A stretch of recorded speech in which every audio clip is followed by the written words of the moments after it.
જય શ્રી કૃષ્ણ ભાઈ બનો. ફરીથી એકવાર તમારું સ્વાગત છે આપણી ચેનલ મિનેશભાઈઝ કિચનમાં. આજે આપણે બનાવવાના છીએ ફળીનું શાક. ફળીનું શાક આમ તો મોસ્ટલી સધર્ન પાર્ટ્સ ઓફ ઇન્ડિયામાં બહુ ખાય છે લોકો, જુદી જુદી રેસીપીમાં વાપરે છે. આપણે એક કઢી બનાવશું એમાં. તો ચાલો શરૂ કરીએ ડ્રમસ્ટિકની કઢી. ડ્રમસ્ટિકની કઢી બનાવવા માટે આપણે પહેલાં ડ્રમસ્ટિકને બોઇલ કરવાની છે. તો એના માટે આપણે લઈશું તપેલીમાં થોડું પાણી. હવે આપણે એમાં નાખીશું મસ્ત મજાના કટકા કરેલી ડ્રમસ્ટિક. પાણી એટલું લેવાનું છે કે આપણે જેટલી ડ્રમસ્ટિક છે તે ડૂબી જાય સારી રીતે. એને બોઇલ કરવાની છે. બોઇલ કરવાના પ્રોસિજરને થોડું સહેલું કરવું હોય તો એમાં મીઠું નાખીશું આપણે.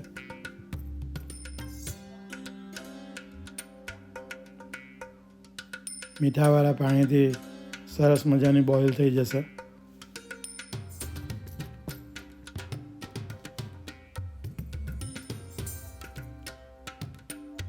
ગરમ પાણી થઈ ગયું છે. હવે એને આપણે ઢાંકણું ઢાંકી દઈશું એના પર. થોડી વારે આપણે ચેક કરીશું ડ્રમસ્ટિક કેવી છે.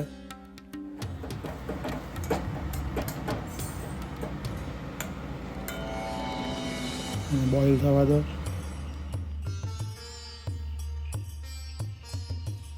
બોઇલ થઈ ગઈ લાગે છે, ચેક કરી લઈએ. એકવાર ડ્રમસ્ટિક તમને લાગે કે સારી રીતે બોઇલ થઈ ગઈ છે તો પછી એમાંથી આપણે પાણી નિતારી લઈશું. એ પાણી ફેંકી નથી દેવાનું, એને આપણે પછીથી વાપરીશું પાછા. હવે આપણે દહીં લેવાનું છે. 1.5 કપ જેટલું દહીં લીધું છે અહીંયા મેં.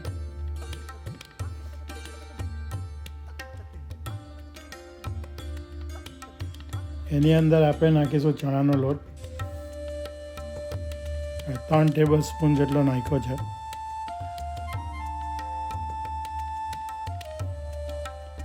એને આપણે સારી રીતે હલાવી લેવાનું છે.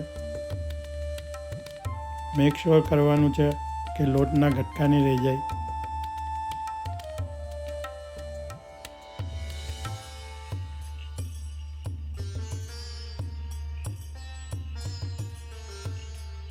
આવી રીતે એને આપણે સરસ મજાનું હલાવી લેવાનું છે.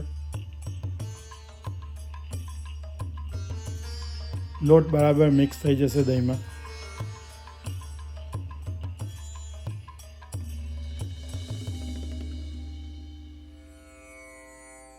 હવે એમાં આપણે જિંજર પેસ્ટ નાખીશું. 1 ટેબલ સ્પૂન જેટલું નાખ્યું છે. હળદર નાખીશું.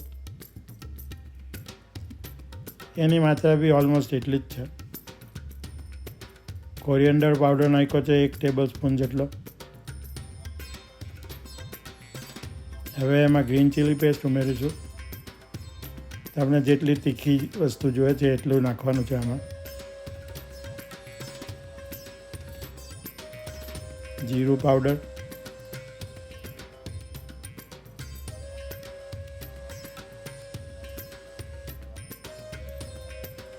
આમાં મીઠું નાખીશું સ્વાદ અનુસાર આપણે. જે બધું હલાવી લેવાનું છે સારી રીતે.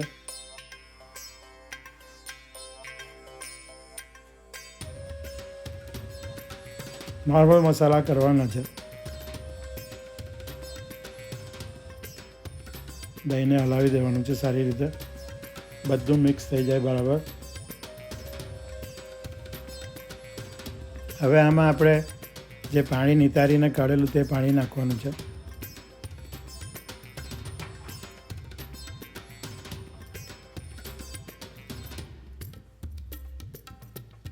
સારી રીતે હલાવી લો. દહીંનું ટેક્સચર જુઓ. હવે થોડું લિક્વિડી થઈ ગયું છે. હવે એમાં રેડ ચીલી પાવડર નાખો.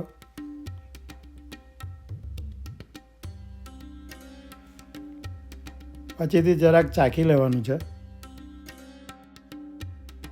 જો તમને લાગે કે જરાક ખાટું થઈ ગયું છે તો એમાં આપણે ખાંડ નાખીશું. ચાખીને કરજો આ. હવે આપણે વઘાર કરવા માટે એક પેણીમાં તેલ લઈશું, એમાં જીરું નાખીશું, હિંગ નાખીશું, થોડા કઢી પત્તા બી નાખીશું એમાં,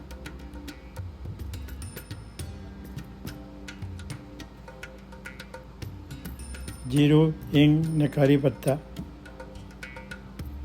વઘાર કરવાનો છે.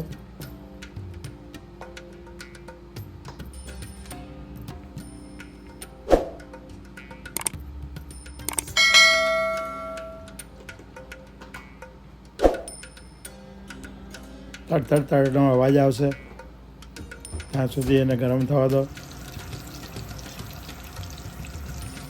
એકાદ ગ્રીન ચીલી કાપીને નાખીશું અંદર.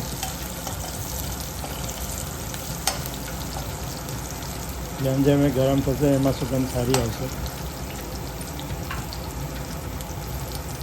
હલાવ્યા કરવાનું છે.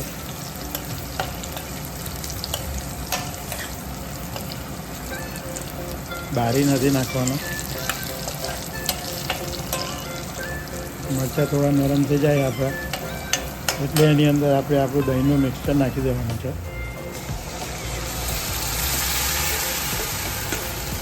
સરસ મજાની કઢી રેડી થશે આનાથી.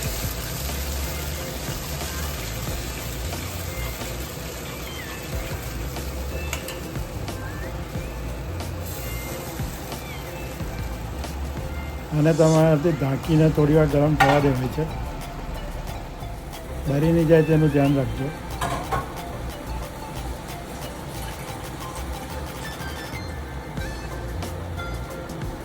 થોડું હલાવ્યા બી કરજો.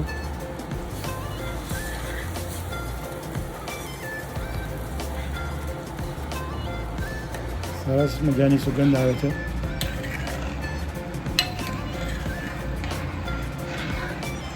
કઢી ચોંટી નહીં જાય તેનું ધ્યાન રાખો.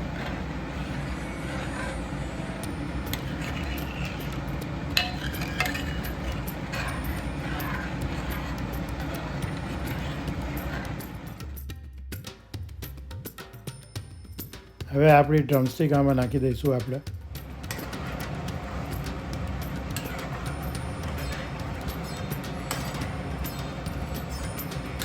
ડ્રમસ્ટિક આપણે પહેલાંથી બોઇલ કરેલી હતી એટલે આ શાકને બનતા બહુ વાર નહીં લાગે.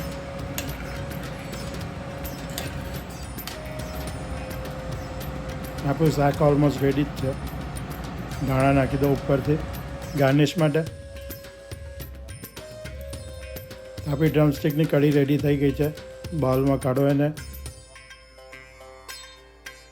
સરસ મજાની ડ્રમસ્ટિકની કઢીને એન્જોય કરો. રોટલી સાથે, નાન સાથે, પરાઠા સાથે, જેની સાથે ખાવી હોય એની સાથે તમને મજા આવશે. તો રેસીપીને ટ્રાય કરો, જરૂરથી કમેન્ટ કરો, ગમે તો લાઈક કરો અને શેર કરો. જય શ્રી કૃષ્ણ મિત્રો. Thank you for your time.